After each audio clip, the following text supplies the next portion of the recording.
Without any further ado, let's proceed. Global capability centers are redefining how enterprises operate at large scale. But combining India's innovation with Germany's precision, these centers are driving transformation in technology, analytics, and also business services across continents. It's time to bring your attention to our next playoff, which is about global capability centers, Advantage, Germany, and India. Take a look at your screens.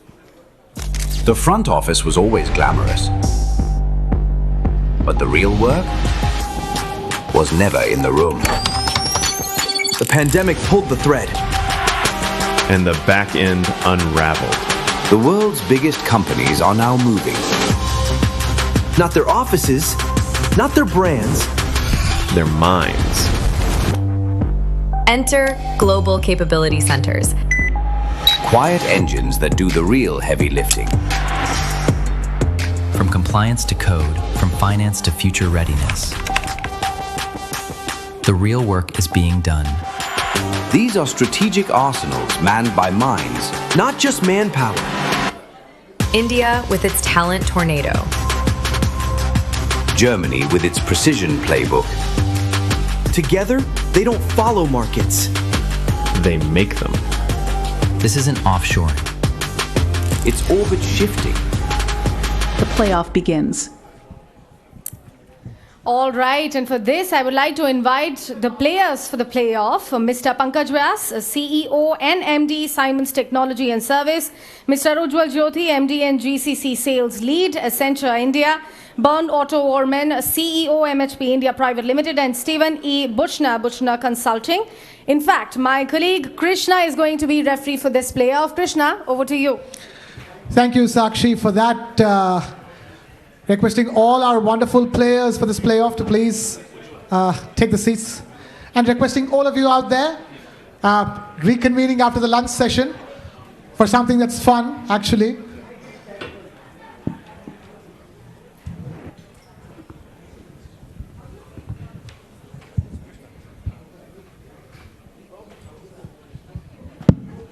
All right, so we have 2 Germans and 2 Indians. And it's a topic that's very important to both the countries. India already hosts more than 50% of the GCCs of the world. India has scale. India has talent. Germany has precision. Germany has depth in R&D and technology. So how can we bring these 2 powers together is what I really wanted to ask you about. Very simple questions. So we begin by asking by Mr. Buchner. Talk to us. You've seen India, you've seen Germany, and India has gone from BPO powerhouse to GCC powerhouse and is moving towards GTC, or Global Technology Centers as well. Tell us, how can India and Germany come together? I strongly believe it's on. Can you hear me now? So now you can hear me. So Yes, I can. I think there is not the question how can we bring the 2 countries together. I think the countries are already together, and they have a very successful history, so to say, in the collaboration. And I think one of the reasons is that both countries are willing to collaborate, to work together. On one hand, we have on the India side, we have the talents, we have the people who are willing to work so, and on the other hand, we have the technology, and we want to share that with the Indian colleagues. And this is a very good collaboration when they work together. What I think is very important, and I strongly believe that these GCC will improve and they will grow in the upcoming years. But I would like to also underline the importance, how important India is for Europe. Because I see big chances for the economy for both countries, and I think this is also a very important topic. And the GCC is the ground layer, so to say, for this future. This is how I see that. Yeah, it is the ground layer for the future. Very well put, sir. And yes, So many big German companies, including Siemens, have been having their GCCs in India, and not just Siemens, there's so many others. So it's fair that the collaboration has begun. My only curiosity is, where is it headed, Mr. Pankaj Vyas? If you can talk to us and tell us, where is the future? Because there has been, as Mr. Bushner rightly put, already German companies operating big GCCs in India. And the GCCs have evolved in India. This is now GCCs are not just about capabilities, it's about R&D. It's about technologies and everything for the future. So India is going towards that. India is even going towards GTCs, as I was talking about, the global technology centers as well. Germany in tow. Tell us, how do you see the synergies playing out? Because Germany is strong in automotive and engineering and so many things. And India is all about digital and cloud and the massive IT talent, the talent pool that we have. Absolutely. And I would say GTC is not just global technology center, but I think they're really turning out to be global transformation centers, right? And precisely for a reason that when you look at a lot of these MNCs and the ones who have headquarters and who have a history of more than 100 years, like Siemens is one of those, we really have pretty much every business, every function, some part or other part of this GCCs, right? And it's a great opportunities for GCCs to look at this, not in silos, but see the opportunities to kind of come together and collaborate and drive the transformation that's required. And I'm sure the success story is here to see. I mean, if you look at 150 GCCs, German GCCs I'm talking about, employing close to 150,000 people today as we speak, that's because I don't think there's any place on the planet Earth today that can give you more than 2 million STEM English-speaking graduates every year, right? And they're not just technically good, but they have a great collaborative attitude. They have this culture of learning that's going together. And while we are in MHP and talking about football, I would say to be successful, all you need is endurance, agility, and collaboration, right? And that's a lot. That's a lot in talent back in India. Fantastically put. Endurance is a great word, and capability. Mr. Horman, I keep referring to you as a German, but then you work in India. You worked in Europe before, setting up GCCs for a decade and a half in Romania, and you're now in Bengaluru, the Silicon Valley of India, the IT capital of India. Tell us, you've seen the evolution of GCCs in Europe and India. Where is India at? Let's talk about 150 German GCCs in India. That's a small number because India currently hosts 1,900 GCCs. There's room for more German GCCs in India, isn't it? Yes, absolutely. So I think we are again at kind of a landmark. So after volume, after BPO, after GCC, I think we should talk about value. We should talk about quality. And at the end, I think we have the chance now to transform GCCs into value hubs. That means we should focus on collaboration, we should focus on resilience. Not only India, not only Germany, only together. I think each country has its challenges, but together I think it's now time to build global collaboration and not just focus on cost arbitrage or cost leverage. All right, it's strategic collaboration is what we need between GCCs and companies and India. Mr. Ujjwal Jyoti, tell us about that. That's the curiosity over here. 150 German GCCs, some existed for a very, very long time. We're not talking anything new over here.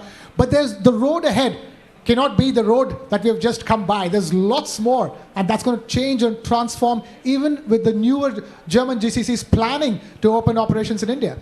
No, so I know it's a widely used word, innovation, abused word in a lack of the better word.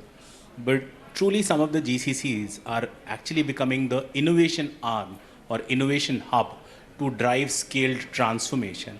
It is no longer about just a cost arbitrage. I mean, we advise a lot of enterprises who are thinking to set up GCCs in India. And the first thing we tell them that if you're actually looking for a cost arbitrage play, please do not come. You won't be able to neither attract talent or retain the talent. It is no longer a cost play. It's a value play. It's how can you export more innovation. And I think we are at the cusp of seeing a lot of such GCCs and a lot of such German GCCs who are actually playing that role already, where they are actually exporting innovation. They have an innovation architecture. They contribute in the research and development. They partner very well with the beautiful ecosystem that has evolved in India, be it the startups, be it the regtechs, be it the edtechs, be it the academia, how they collaborate, how they kind of create something which they can export to the parent and can no longer just be an order taker. I think that's where I see some of the, you talked about the GTC, I would call them, it's Global Innovation Center. Can you... GICs. GIC, I mean, that's a term we can potentially start to hear in the times to come. Accenture, which the company I represent, I mean, they already had, we are also one of the largest GCC, in lack of a better word, if you see. We have almost 350,000 employees serving global clients. Investing in the future, investing in India, actually has allowed us to remain relevant, remain ahead of the competition in as many words. I mean, some of our top leadership are from India. The biggest investment we made in setting up innovation labs in India. I mean, that's a state of the art where you, not just the geeky and the smart looking gadgets that you see, but the subject matter experts, how we incubate some of these startups, how we harvest business and technology problems, and then, become at the center of creating something which is absolutely valuable to not just the bottom line, but to the top line. That's where I see we are headed towards, and we see more and more GCC following that pattern and becoming the truly advantageous position. Mr. Buckner, please go ahead. I think I would like to underline that what he said. This is really a role model in the, so to say, industry, how Accenture runs this business, because the customers are very satisfied how they run this business in different areas. And it's the best example which I have seen so far. It's an example that German companies can follow.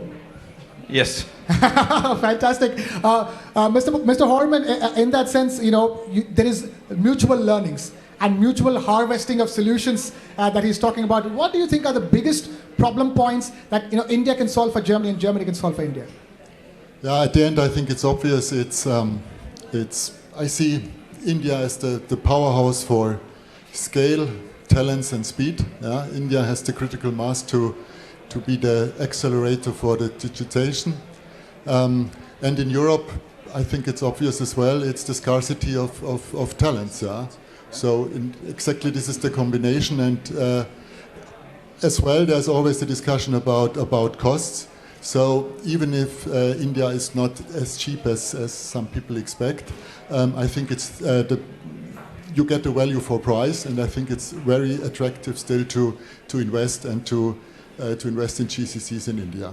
Okay, we're also having this conversation at a time when the visa regimes are going through a huge lot. It's in the news every day, pushing more and more US companies to open GCCs in India. In that context, there is going to be that big spurt in growth. We are at the cusp of a big spurt in growth, isn't it, Mr. Vyas? No, absolutely. But before that, I would just like to add to what we have talked here, right? Please go ahead. So if you look at Germany, I mean, most of the organizations here, they are really, really good in depth engineering, right? And there's no organization today which is not needing transformation, especially with the speed of technology that's changing today, right? And there's a huge need of infusion of new digital technology in a lot of engineering processes, and that needs speed. And I clearly see that India is a great place to do that, because personally, when from where I look at Siemens technology also, that infusion is happening. There's a whole lot of digital technologies going on there, right? So I really think India has a great role to play. Now, coming to your question, yes, definitely. I think we are just going to see a lot more race for the talent going on, right? And I think that's where India again comes into the play, because the kind of scale that we have, as I said earlier, 2 million STEM graduates coming out every year, and also at the same time, industry working with the academia to keep updating curriculum actively. A lot more technologies playing a role so that traditional learning paths are not followed, but learning is really accelerated with new way of learning. And then government playing a huge supportive role by a lot of policies of upskilling our people, having a lot of digitalization initiatives. I think all that really puts us in a great place to even meet this increasing demands for the talent that we have. Fantastic. Mr. Bukta, talent, scale, and the other thing is policy making. And India has had a decade of superb policy making. And things have really reached that culmination point where it's only going to take off from here, isn't it? You know, as you know, somebody from Germany looking at India and the stability in policy that India has been having for the last decade must be fantastic for German companies to grow further in India. Definitely. I think this is a prerequisite in order to have common business in the future. Because when you compared it with China, I think this was one of the reasons that all the companies, foreign companies, had the success in China over the last 20 or 25 years. What I do recognize is then when people, when companies think about to come to India, how stable is the system, how stable is the policy, and once again, as I said in my first statement, I strongly believe, once again, this is an outstanding chance for Europe to collaborate with India in order to see an economic perspective in the future for both sides, especially for us, because the China business at all is struggling. So there is no further growth or big growth in the future. This is my estimation. Maybe I'm wrong. Hopefully there is some growth, but nevertheless, I definitely tell the companies they should focus in order to find opportunities and solutions to work and to have business in India. And as you know, I work very close together with Bharat Forge and with Mr. Baba Baba Kalyani. Kalyani, yes. And then this is also a role model for me how collaboration can be successful was in the past and as well in the future. Role model is that. And of course, Accenture is another role model as far as opening GCCs are concerned. Your last, if I were to take a last closing comment from you, your message to German companies and German businesses watching this. No, so, talent at scale, leadership, which was missing in the erstwhile talent, we had never lacked the talent. What is making it all possible to become almost like a reinvention engine? The GCC is becoming the reinvention engine, is also the spurt of a leadership talent that now exists. People who have spine, people who want to make an impact, people who are no longer just an order taker, who wants to create value for the enterprise they represent. I think there is a big amount of talent that exists along with the engineering and the business operations. Secondly, the big push from the government, I mean under our Honorable Finance Minister, and the Confederation of Indian Industry, there is a policy that is being developed which is going to cut across all the states. We are framing that policy. We are helping the government to frame that GCC policy that will cut across and ensure that ease of doing business becomes that much more easier. Thirdly, the spurt of all the ecosystem, the startups, the regtechs. I mean, some of the startups are so smart that you got to leverage them in driving scale and agile transformation. I think these three things will continue to play a very, very central role, and I see all the best future for Indo-German relationship, and more multinational company and the German companies come and set up their GCCs, and we'll ensure we'll be their partner in crime to make it a real reinvention engine. Well, fair enough. On that wonderful note, we wrap things up. Ladies and gentlemen, a huge round of applause for our wonderful panelists. This is the future that they have just spoken about. Let that future unfold. Thank you, Mr. Vyas. Thank you, Mr. Jyoti. Thank you, Mr. Buckner and Mr. Horman. Thank you so much for being with us. Thank you so much, Krishna. Gentlemen, I'll request you to please kindly be with me here on stage as I request Mr. Hemant Sajnani and Ruven to join me here. Mr. Hemant Sajnani is Chief Technology Officer, TV9 Network, for the Shaw representation now.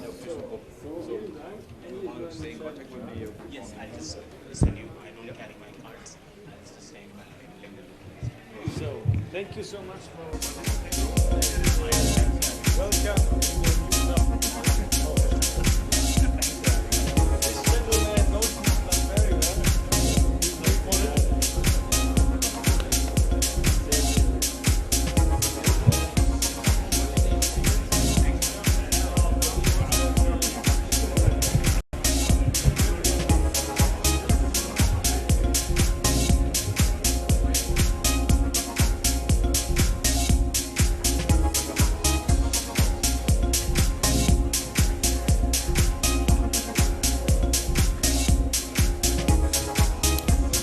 Thank you so much.